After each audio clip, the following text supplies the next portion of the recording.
finds you well. Today, we are going to pick up where we started last time, and we are going to get into the meat of the Civil War. So go to the outline and let's get rolling. The Civil War had two primary theaters of war. It's a little more complicated than that, but given the survey class, this will suffice. There was the Western Theater, along the Mississippi, west of the Mississippi, east of the Mississippi, all the way down to the Gulf of Mexico. And then the Eastern Theater, which the Eastern Theater gets a lot more attention. I think history has remembered the Eastern Theater. It's much more famous. It's where eventually Grant and Lee face off. It's where Gettysburg occurs and battles like Antietam. And I think the reason for that is, we talk a lot about bias in this class. Well, one of the huge biases in this country has always been an Eastern bias, right? We live in the West, and I'm sure you've noticed, especially if you're a sports fan, that Eastern sports, Eastern events, Eastern news just gets covered more. Now, the fact that the nation's capital is in the East certainly doesn't hurt. The fact that arguably the capital of the world, New York City, is in the East doesn't hurt. Philly, Boston, et cetera, et cetera. But that's one of the reasons why, any battle that occurs near Washington, D.C., and thus maybe imperils D.C., is going to get a lot of attention. And so there's a lot more articles written on it, which means that's what tends to get remembered. Now, just because something is remembered more doesn't mean it's more important. You can argue that the Western Theater was more important because it dealt with the really critical resource, which is access to the Mississippi River and the Mississippi Delta. So we'll talk about both. But I wanted to start by introducing just a few of the personalities of the people. So we'll start with the most important, which is Ulysses S. Grant. Grant's ancestors arrived at the Massachusetts Bay Colony, if you remember that conversation, at the start of class, in 1630. His great-grandfather fought in the French and Indian War. His grandfather fought at the Battle of Bunker Hill in the Revolution. His father was a hardworking guy. His father was an ambitious guy. His father was kind of a look-at-me guy, and you kind of get the sense that Ulysses sort of went the other way, because one of the things that defined Ulysses S. Grant is that he was not a look-at-me kind of guy. He was very humble, shy, sort of the opposite of his dad. His dad, he wasn't born rich, he wasn't born poor, he was just born there was really nothing that stuck out about Grant's early life. His father, though, was ambitious, and his father really worked hard to make a successful business, and his father wanted what every parent wants for their child and for their children, which is for them to do better than them. And so the father, always ambitious, wrote a letter to the local congressman, he was born in Ohio, and asked that the congressman nominate Ulysses S. Grant. Well, we'll talk about that in a second. The congressman nominate Grant to West Point. And the congressman did. Now, so here's the thing. When Grant was born, his dad named him Hiram Ulysses Grant. And you go, well, how do you go from H.S. Grant to U.S. Grant? Well, here's how. So his name was Hiram Ulysses Grant. And when Grant got to West Point, by the way, he hated the idea of going to West Point. In his autobiography, he said he prayed that the train would get into an accident, not so it would kill him, but so it would injure him bad enough that he wouldn't have to go to West Point. That's how much he dreaded going to West Point. And so when he gets to West Point, he goes, I'm Hiram Ulysses Grant. And they go, well, we have a Ulysses S. Grant here on the list. It's like, well, but that's not my name. And basically the admissions of West Point said, look, we're West Point. Your name here is Ulysses S. Grant, so your name is Ulysses S. Grant. And so from that point on, Hiram Ulysses Grant became Ulysses S. Grant. And so the S stands for nothing. The S stands for the congressman didn't know the family very well and got the name wrong. The S stands for government bureaucracy is so tough to fight that you're better off not fighting it and just going, okay, fine, my name is Ulysses S. Grant. And Ulysses, he was super shy, humble. He didn't like attention. He was mocked for his name. People would, when he was a kid, people would call him useless, Ulysses Useless Grant.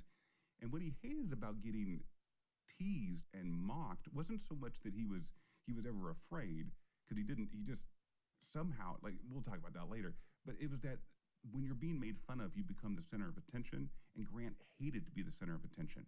He wasn't particularly good at anything. Like, you look at his you once you understand what he becomes, the commanding general of the army, the first person to hold that distinction since George Washington. He becomes the guy that leads the nation to victory in the Civil War. He becomes a really transformationally important two-term president. And so you expect to see something in his childhood that makes you go, there it is. And there's really nothing. He's not particularly good at school. He's not bad at school. He just didn't really care that much. What he loved as a kid was horses. He loved animals. He loved horses. He loved to ride. He was really good at it. I mean, really good at it. And he had a connection with horses. Like, you just get the sense, because he was shy, that he preferred the company of horses because it just suited his personality more. Anyway, he gets accepted to West Point. While at West Point, he develops friendships that would last the rest of his life, really important ones like William Tecumseh Sherman. And while he was at West Point, what he was really good at was the horseback riding part of it. Everything else, he wasn't bad. He was fine. Like, you hear a lot of times, like, we'll talk about George McClellan. I mean, George McClellan was really talented, really great at West Point, and same with Robert E. Lee. Robert E. Lee very famously never earned a single demerit. So Robert E. Lee was like prim and proper and never broke the rules, finished high in his class. McClellan finished second in his class. Grant, sort of, this says everything you need to know. Grant finished 21st out of 39, right? Not great, not bad, just sort of the sweet spot of the bell curve. And somehow, and this never makes sense to me, and I've read several books on Grant, when he graduates West Point, he's not commissioned to the cavalry, he's commissioned to the infantry, and he becomes a quartermaster. And what a quartermaster is he is the quartermaster in the army is the person in charge of, when the army moves or wherever the army is, the quartermaster is the person in charge of making sure the army is supplied. Food, clothes, water, ammunition, guns, that kind of stuff. The stuff that's kind of boring to talk about with battles, but the stuff that that a successful army can't be successful without. And his experience as a quartermaster, I think, really shapes him as he rises through the ranks, because he understands what it takes to move armies around and what it takes to move stuff around, and that you can't have an effective army without effectively moving stuff. He serves in the Mexican-American War, serves with distinction, not like, he doesn't become transcendent during the Mexican-American War, but he's, by all accounts, he serves well.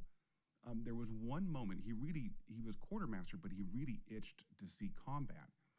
And when he saw combat, there's just some people, and I don't think you can train for this. When the battle starts and the artillery shells are falling around you and bullets are whizzing by you, some people freak out. I think it's perfectly normal to freak out in that circumstance. Some people do fine. Other people somehow, as the pressure goes up and the stakes go up, their blood pressure goes down. They rise to the moment. And Grant had this sort of supernatural calm in these moments that you just can't train for it. I don't know how. I don't know how you get it, but it is really important. That sort of, I guess in a modern phrase, in a modern sports context, you would say it's being clutch. In a big moment, you come up big.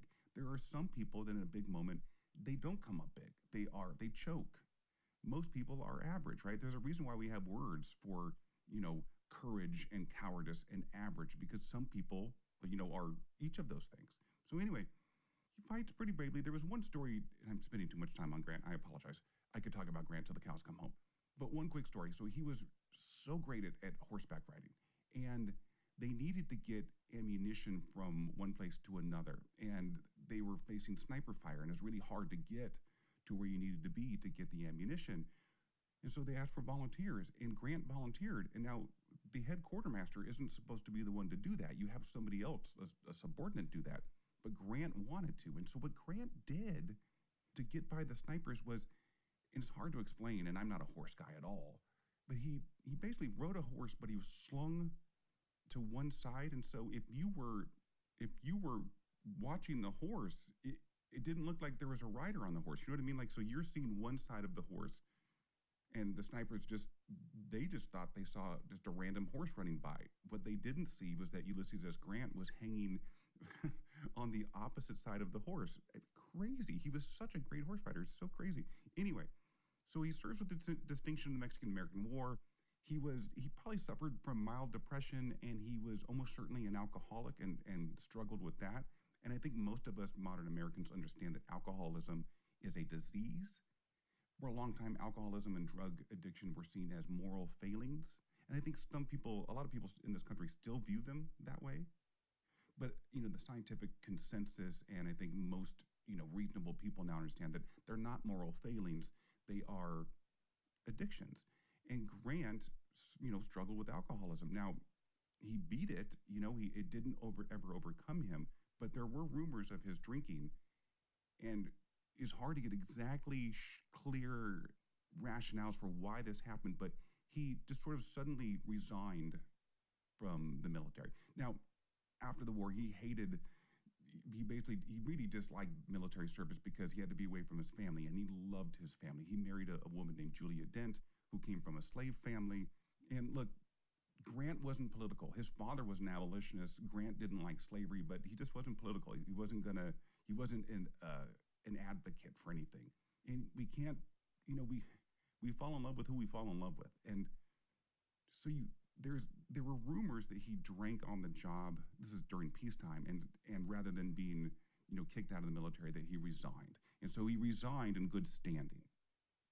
And as a civilian, he was just the worst businessman. He was swindled so many times because he was so honest that he could never wrap his mind around people being dishonest. So people took advantage of him all the time. He lost money all the time because he believed what people were, these investment opportunities that people would sell him, and they would just take his money and go. And you see this time and time again in history and in life. Honest people have a hard time believing that there are dishonest people, right? People that aren't corrupt have a hard time believing that people are corrupt. And the opposite is true. You show me a corrupt person, and that corrupt person doesn't go, wow, we live in a great world and I'm just a corrupt jerk. No, corrupt people go, everybody's corrupt. It's hard for corrupt people to understand that there are people that are not corrupt. So he was a terrible businessman. His father gives him some land. His father, as we talked about a while ago, gave him a slave. And again, Grant wasn't political, which I know is odd to say about a guy that becomes a two-term president and the leader of the Republican Party, but he just wasn't. And he hated the idea of ordering a slave to do anything. And so, like I said before, he worked with the slave side by side because he just didn't feel comfortable giving him orders. And he got in trouble from the townspeople going, look, dude, that's not how slavery works. And he goes, well, that's how I work. And eventually he gets to the point where he just can't do it. And so rather than selling his slave, he is dead broke. He is so broke that a former captain in the U.S. Army is selling firewood on the street corner to make money for his family, because you got to do what you got to do. And despite being completely destitute, he could have sold that slave for $1,000, and $1,000 back then was a king's ransom, and he didn't. He signed what's called a manumission deed. In other words, he just signed the paperwork to make that man free because he thought it was the right thing to do. How many people would do that? How many people? I don't know. Anyway, Civil War breaks out. Grant hates the idea of the South seceding, and he signs up. Lincoln calls out for volunteers. Grant answers the call. He starts off the war as a one-star general, a brigadier general, and he delivers the North one of the first big victories, really the first victory at Fort Donelson. So we'll leave it there for Grant for now. So Grant's back in the military. He's doing pretty well. Lincoln, one more quick story. So when Grant wins the victory at Fort Donelson, really the first Union victory in the Civil War, the people above him didn't give him explicit orders to go take that fort. He just sort of had the gumption to do it himself. And that pissed off his superiors. They felt like he was showing them up. And so his superiors actually wrote to Lincoln and saying that Lincoln should reprimand him. And instead Lincoln gave him a promotion because that's how Lincoln rolls. It took a special guy like Lincoln to see the specialness in Grant.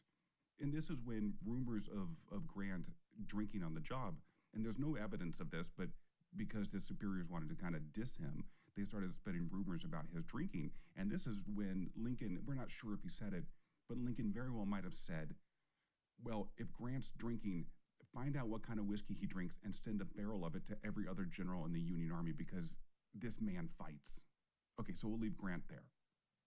William Tecumseh Sherman, I think that picture says a lot about him. William Tecumseh Sherman was very, very talented, did very well at West Point, but he was never considered a great student. Well, he was considered a great student, but so there's these things called demerits, right? A demerit is whenever you sort of break the rules at West Point. And very famously, Grant had, Lee had 0 demerits. I believe Lee was, I don't know if it's still true, but at the time, Lee was the only person to graduate West Point with 0 demerits. Tecumseh Sherman had a gazillion demerits. He didn't give a hoot. He never was dressed in the right uniform. Grant was the same way. They were both disheveled and sloppy, whereas McClellan and Lee are like, that look like they're always posing for the cover of, military quarterly kind of stuff. And Sherman, super talented, gruff, to the point, passionate about keeping the Union together.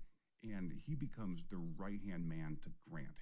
He and Grant eventually, when they take the big chairs respectively, when Grant takes over the Army, the U.S. Army in total, and Sherman becomes the leader of the Western Army, game over. George McClellan was the first commander of the Union Army, and I'm going to say something nice about him. So he finished second in his class at West Point, and he was a very good student. He was very prim and proper. I think that picture says a lot about him. He felt very highly about himself, and he was important because he was the first commander of the Union Army. He was seen as really talented. So Grant looks bad on paper, but looks great in real life.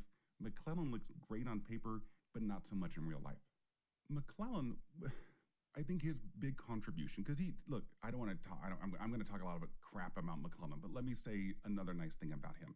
He was really important as the Union Army was ramping up from hardly any men to a holy smokes, a lot of men. He was really important in sort of drilling the army, training it, marching it, getting it in military discipline shape. He played a huge role. His troops loved him. But, and this is a huge but, you know how like Grant was sort of unexceptional until the bullets started whirring, and then he was amazing in that he really rose to the occasion. He got better as the stakes got higher. McClellan got worse as the stakes got higher. As the pressure went up, his blood pressure went up. He had the yips, to use a golf phrase. If Grant was clutch and William Tecumseh Sherman was clutch, George McClellan, and I say this, I'm a sports guy, and so this is the worst thing you can say about somebody. McClellan choked. McClellan, there's a reason why the Confederacy does so well early on. It is in part due to the Confederacy, but it's also in large part due to McClellan wasn't a very good general, and he was replaced by a General Burnside who wasn't very good, who was replaced by General Hooker who wasn't very good. And so the first 3 Union generals, commanding generals, they weren't very good. Once you get a decent general in George Meade and then a great general in Grant, it's ball game. But so remember McClellan, and McClellan hated Lincoln, talked crap about Lincoln all the time. And Lincoln kept going, dude, will you use the army I gave you? Will you go out and get Lee? And Lee owned McClellan, owned him. Now, I will say this. Yes, Lee had a lot of success against McClellan. I'm a Cleveland Browns fan. Sorry for the non-sports people, but really quick. Cleveland Browns play football. Well, that's arguably, in theory, the Cleveland Browns play football. And they play it very poorly. And they've played it very poorly since 1964. They're terrible. They went through a 2-year stretch where they were 1-31. 1-31. Sports are supposed to be, in part at least, a source of joy. They're a source of misery, and they have been my entire adult life. And so when your team plays the Browns, your team's probably going to win. And they'll probably look really good. But you would be a fool to think your team is good because they beat the Browns. You see where I'm going with this? McClellan is the Browns, which that might be worse than calling him a choker, right? Anyway, Sherman, McClellan, Grant, Lee. Let's talk about Robert E. Lee. So let's do a truth sandwich, right? So we'll start with the truth. We'll tell you the mythology, and then we'll end with the truth. So Lee was a slave owner, and he was a savage one at that, who committed treason, right? He took up arms against his country. That is literally the definition of treason.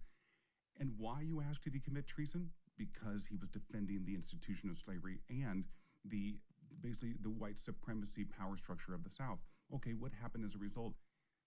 Because of this, 750,000 Americans died. And in the midst of committing treason to defend white supremacy, he committed actual war crimes, murdered people who were trying to surrender, kidnapped people. Those are the facts. You're entitled to your own opinion, but not your own facts, right? The myth is that he was a brilliant strategist, this brilliant general, the greatest general in American history, a devoted Christian man who hated slavery and who labored tirelessly after the war to bring the country together. So, right, we're doing a truth sandwich. So that's the BS. The reality is, look, I'm not going to diss the man. Well, I'm going to diss the man a lot, but I'm not going to diss his ability as a tactician. He was an excellent tactician, a brilliant tactician, but he was a really really poor strategist. What's the difference? So you plop him into a battle. You go, okay, bam, this is where we're going to fight. He was really good. But you have him sort of step back and see the whole chessboard and decide when and where those battles would take place. Terrible. Literally terrible. The two big battles that sort of turned the war, Antietam and Gettysburg, they were entirely his fault. Not tactically, but strategically. You know who was great at seeing the whole chessboard? Lincoln. You know who was maybe greater at seeing the whole chessboard than Lincoln? Grant. Grant was a great tactician and maybe the greatest strategist in American military history. Maybe Eisenhower's in that same breath, but really it's Grant. So excellent tactician, really poor strategist. I mean, that he decided to fight at Antietam and Gettysburg are just examples of just really poor decision making. And he was selfish. There was a Western and Eastern theater. He didn't care about the Western theater because that had nothing to do with his reputation. And so he siphoned off resources that could have helped the Confederacy in the West to the East because he was more concerned about, well, him. He was selfish. He said of slavery, quote, I think slavery, however, a greater evil to the white man than to the black race. The blacks are immeasurably better off here than in Africa, morally, socially, and physically. The painful discipline they are undergoing is necessary for their instruction as a race. How long their subjugation may be necessary is known and ordered by a wise, merciful providence. In other words, how long will they need to be enslaved? Only God knows. You know who he never considers the opinion of? Slaves. So not only is he a slave owner, he's a white supremacist. He made the very conscious decision to break up slave families, which writer Ta-Nehisi Coates calls a form of murder, right? For those of you that have family, think about that. Somebody very specifically made the decision to sell off your children or to sell off your parents or to sell off your siblings as a form of punishment and terror and intimidation. He orders his slaves to be beaten savagely and then have the wounds be washed in salt water, which made an already painful wound excruciating. He ordered the kidnapping of free African Americans in the North. That's a war crime. He ordered the murder of Black Union soldiers who were surrendering at the Battle of the Crater. That is a war crime. You know who does stuff like that? Hitler. Hitler did stuff like that. After the war, he opposed racial equality in black suburbs, saying African Americans have neither the intelligence nor the qualifications which are necessary to make them safe depository of political power. He committed treason in defense of white supremacy that led to the death and war crimes on top of it that led to the death of 750,000 people. I think a story that tells you a lot about both men, both Grant and Lee, was Lee proposed a prisoner exchange, right? So in wars, Grant had Confederate prisoners, Lee had Union prisoners, and you swap prisoners because it's expensive to hold prisoners. And so he proposed a prisoner exchange, and Grant agreed, but insisted that black soldiers that Lee was holding be exchanged the same as white soldiers, to which Lee responded that black soldiers were, quote, not considered subjects of exchange and were not included in my proposition. Grant told him to go to hell, telling Lee that government is bound to secure to all persons received into her armies and rights due to soldiers. Grant said of Lee, I felt like anything rather than rejoicing at the downfall of a foe who had fought so long and so valiantly, and yet suffered so much for a cause, though that cause was, I believe, Grant said, one of the worst for which a people have ever fought, and one for which there was the least excuse. Grant was so accommodating to the South after their surrender. Maybe too accommodating. We'll talk about that later. But I want to give the last word about Lee to a Union soldier. For all this modern talk about the Confederacy, my God, you would think that they won, and they did. They lost the war, but they won the PR war. They won the mythology. They won the peace. My goodness, a president of the United States defending the Confederacy? What on earth is going on, right? What is going on? We forget that there was Union soldiers and Union officers. That was the U.S. Army. You want to be proud of that? Be proud of that. A Union soldier, Union veteran of the Civil War, was asked about statues, right? Confederate statues, a statue of Lee. The Union soldier said, quote, "If you want historical accuracy as your excuse, right, because it's our history, we want our history. Okay, all right, okay, all right, okay. If you want historical accuracy as your excuse, then place upon this field a statue of Lee holding in his hand a banner under which he fought, bearing the legend, quote, 'We wage war against a government conceived in liberty and dedicated to humanity.'" You want to put these statues up to celebrate these people, then say what they are. The Eastern Theater is going poorly. McClellan is getting his butt kicked by Lee. But the Western Theater is going well. Port Donelson is a huge Union W that Grant delivers, and this all leads to Shiloh. The Battle of Shiloh is a 2-day battle. This comes on the heels of a couple of Union victories by Grant, and so basically the Union Army was waiting to kind of spring out from there. And the Confederacy wants vengeance, basically, and they send an army of 45,000 guys, and they catch the Union troops completely off guard. And it is it is the most horrific fighting this country had ever seen, ever up to that point, ever. Nobody had ever seen anything like it. It was brutal. It was carnage. People were dying in numbers that no living American, no dead American, no American up to that point had ever seen. People are freaking out. They're running away.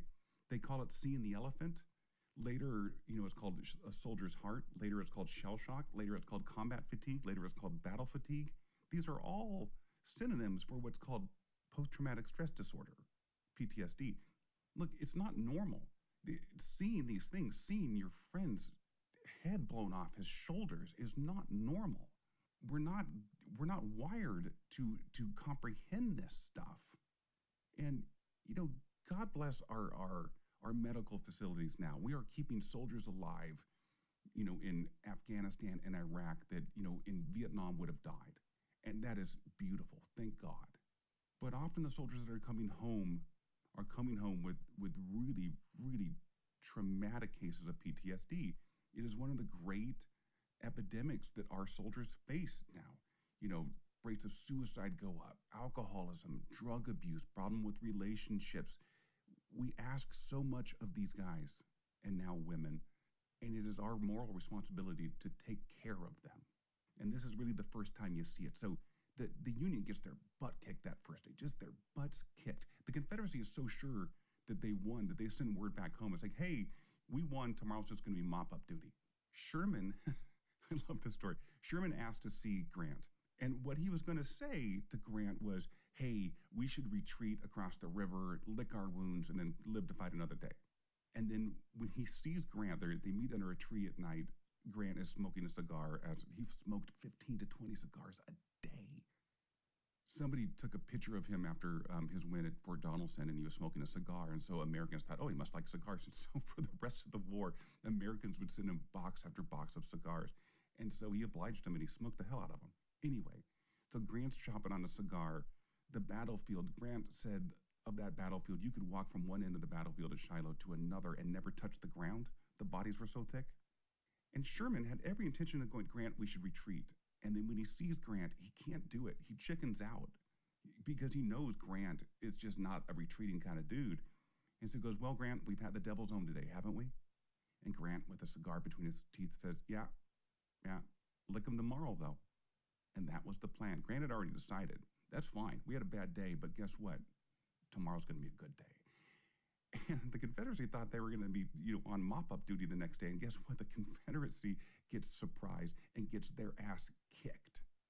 And as the Confederates are retreating now, Sherman chases them, right? Just because they're running away, Sherman is going to chase them and hunt them down. And I don't believe this story for a second. But there are eyewitnesses that saw this happen. So Nathan Bedford Forrest is a Confederate cavalry commander. So Sherman is giving chase to the Confederate army. The Confederate generals send Nathan Bedford Forrest, the cavalry commander, back with a small group of guys to slow down Sherman and allow the Confederacy to escape. And Nathan Bedford Forrest has a small group of cavalry, as the guys on horses, basically. And so Bedford Forrest goes back to engage and slow down Sherman. And so he does. And at some point, he notices he's surrounded by Union soldiers. Every Confederate soldier he had taken with him had either been killed or left. And so he was surrounded, and they're shooting at him. And this is the part of the story I do not believe. But there are people that say what happened next was Bedford Forrest grabbed a Union private and held him up and used him like a shield so that when the Union was firing at him, they would hit the Union private and not him. And then the Union private died from the bullet wounds. Bedford Forrest drops the body and rides off. Now, what we do know for sure is that he did ride back. And what we do know for sure is that Bedford Forrest survived that. Do I think that happened? I do not. Is it a pretty good story? Yeah, pretty good. But the ramifications of Shiloh. So it's yet another win for the Union in the West. In the West, the Union is constantly on the front foot in the West, and things go pretty well in the West, largely because of Tecumseh Sherman and Grant. What makes Shiloh important is that, but also it was 25,000 casualties in 2 days. Now, at the time, it was the bloodiest battle in American history by a long shot. And just like Bull Run, remember that first Bull Run? That was the bloodiest battle in American history. It was the bloodiest battle in American history. By the end of the war, it was 8th. The worst thing that any American had ever seen ever. By the end of the war, barely is in the top 10. And it changes the mind of everybody in that war. If Bull Run went, this is not going to be super quick and super easy and super bloodless, Shiloh goes, it's going to be hard, it's going to be bloody, it's going to be, you don't even know. One Confederate soldier said, quote, "I've heard of wars and read of wars, but never did I think it would be such my lot to participate in such a horrible scene. I never want to witness any other such scene. It seems as if I can hear the groans of the dying and wounded men and cannons roaring all the time, worse than any thunderstorms that was ever heard." Sherman said after Shiloh, this is post-Shiloh Sherman. Sherman said, "If my life is spared, I will continue in my country's service until this rebellion is put down, should it be 10 years. Sherman, after this, becomes a bad mother. Man, Sherman always has Shiloh in the back of his mind. And when Sherman does his march to the sea, which we'll talk about next time, you have to put this in context of this happens after what he saw at Shiloh. Grant, quote, "Up to the Battle of Shiloh, I, as well as thousands of other citizens, believed that the rebellion against the government would collapse suddenly and soon if a decisive victory could be gained over any of its armies. After Shiloh, I gave up all idea of saving the Union except by complete conquest." One of the ways to view this war, one of the ways to view Tecumseh Sherman and U.S. Grant and compare them with Lee is that it is the death of the old and the birth of the new. Lee is the last of the old, antiquated, outdated generals fighting with tactics and strategies from the early 1800s. Grant is generally considered to be the first modern general. Tecumseh Sherman too. You can't understand the Civil War and what Lincoln was going through without understanding border states.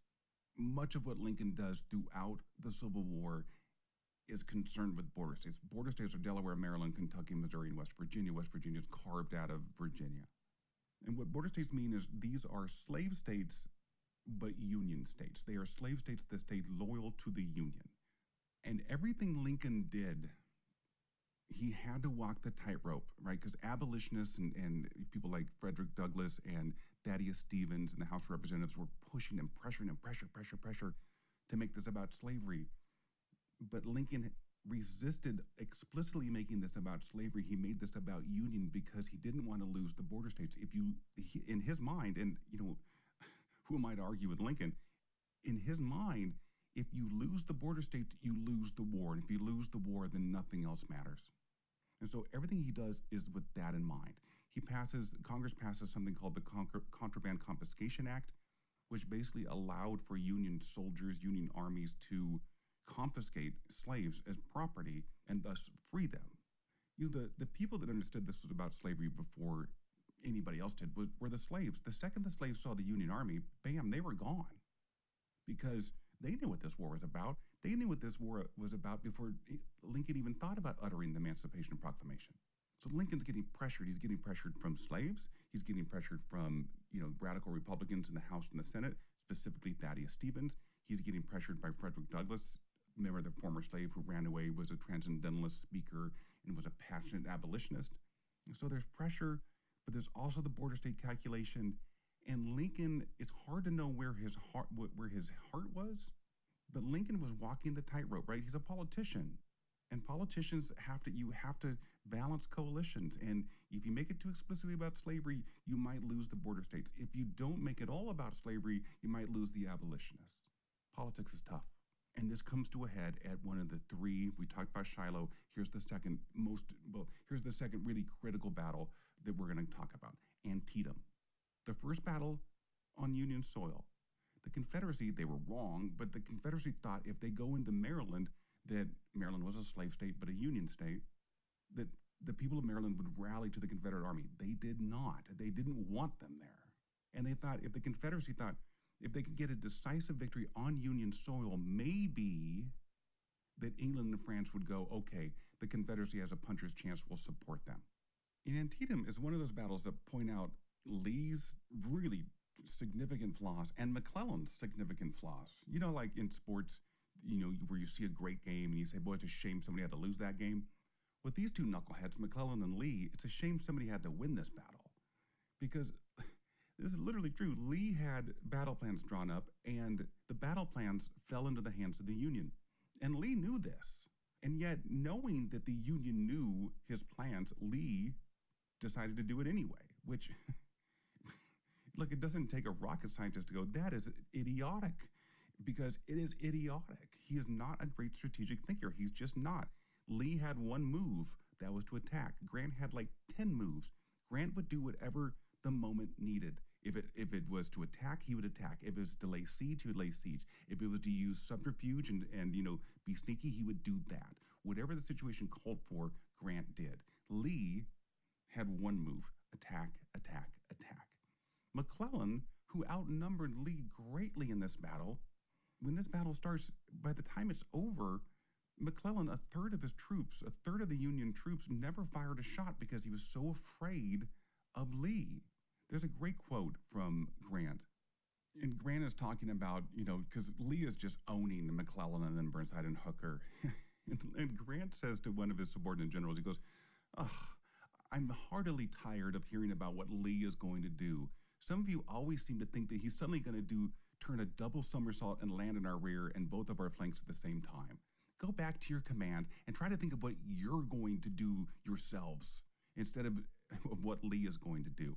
Great. It's like, my God, he's, some of these Union generals are treating Lee like he's Obi-Wan Kenobi. These are not the droids I'm looking for.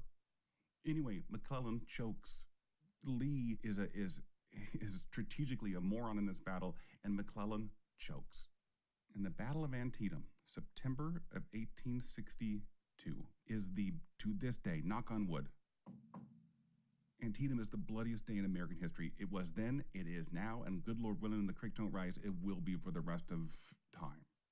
It is a knockdown, drag-out, heavyweight fight in which McClellan misses opportunity after opportunity and opportunity, and Lee stupidly just stays and fights. If Meade or Sherman or Grant had been in charge of the Union Army, the Civil War would have ended in September of 1862. As it stands, it was the bloodiest day in American history. It leads to McClellan's dismissal. Lincoln had had enough. He goes to the bullpen. Now, he's going to pick a couple stinkers after this, but eventually he gets to the right choice. What this also does is it begins to deflate Lee's sense of invulnerability. It also thwarts the Confederacy's hopes of European recognition, but most importantly, it leads very directly to Lincoln uttering the Emancipation Proclamation.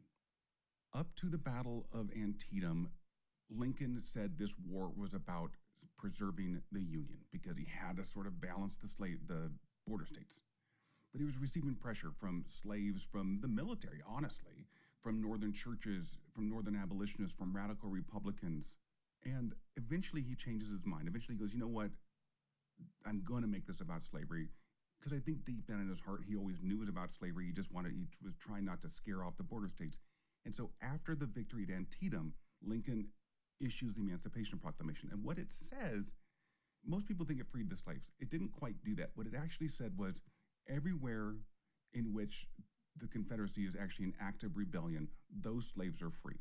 In other places, for instance, the border states that had slavery but had not committed treason, those slaves are not free, right? So what it did was Lincoln said, if you don't surrender on January 1st, all the slaves that we don't have the power to free, they're free. And this raises the moral purpose of the war to match the war's carnage. And it is a way to punish the South, honestly. 20% of slaves run away after the proclamation. It weakens the South by robbing them of a resource. It prevents foreign recognition because, look, if you make this about slavery, this disabuses many foreign nations from supporting the Confederacy because most nations had already abolished slavery. And so Lincoln explicitly uses the victory at Antietam to make this about slavery. And this is when the war changes, when the switch flips from being about preserving Union to being about ending slavery. Now, it is really important to understand that Lincoln, from this point until his last breath, Lincoln was scared to death that the Emancipation Proclamation would be declared unconstitutional by the Supreme Court. Because remember, when the South secedes from the Union, members of the House of Representatives go home, right, from the South. From the seceded states, seceded senators go home, seceded military personnel go home. But the Supreme Court, even if they're Southern, they stay on the Supreme Court. So it's a Supreme Court loaded with Andrew Jackson's appointees from 30 years prior, which is why Supreme Court appointees are so important. It's the same court that said in 1857, the Dred Scott decision, a slave is a slave and will always be a slave, and there's nothing the government could do about it. Well, this is Lincoln passing the Emancipation Proclamation. Lincoln saying, oh yeah, well, I'm going to do something about it. And Lincoln understands when the war's over, this is going to be challenged. It's going to go to the Supreme Court. And imagine, because Lincoln did, imagine, the Civil War ends. 750,000 Americans are dead. And the Supreme Court says the Emancipation Proclamation is unconstitutional and that these people that were freed are no longer freed and slavery remains. Now, you have to be careful because history has history feels like a vortex, right? History feels like it's just pulling you towards what happens. And that's not true. Things don't happen because they're meant to happen. Things don't happen because that's just how it's going to be. They happen because of decisions that people make. And Lincoln made a decision, and Lincoln understood that the Supreme Court could undo that. And so you have to understand that because as the war is ending, Lincoln goes, I have to end slavery through a constitutional amendment. That way the Supreme Court can't screw us. Because can you imagine that? 750,000 Americans dead. And yet, because of a Supreme Court sympathetic to slavery, white supremacy, and the South, because they were appointed by Jackson, who was sympathetic to slavery and white supremacy, that slavery would still exist after the greatest price, the greatest human toll that America has ever faced. You imagine that? And this is why Lincoln works his tail off to get the 13th Amendment ratified to avoid this. The war's not over, but the war's changed. Shiloh and Antietam, the death toll. My God, Americans understand now this war is just awful. And the war's changed in that it's no longer about just preserving Union, it's about ending slavery. Now, the Union goes through McClellan and then Burnside and then Hooker. The Union lands on George Meade. George Meade, look, Meade isn't a great general. Meade is, I think, the definition of an average general, which is not a diss. You know, it's okay to be average. But the three predecessors to Meade were below average, well below average. And it's telling that, the great military genius, he says sarcastically, of Robert E. Lee, he's defeated by McClellan, who is not at all a great general. And then he has his ass whooped by Meade, who is at best an average general. It's easy to look good against the Browns, right? Against poor competition. Once Lee has to step up in competition, he loses. Gettysburg is the most important battle in this war. And we'll talk about Gettysburg and sort of the domestic side of this next time. And until next time, I'm History.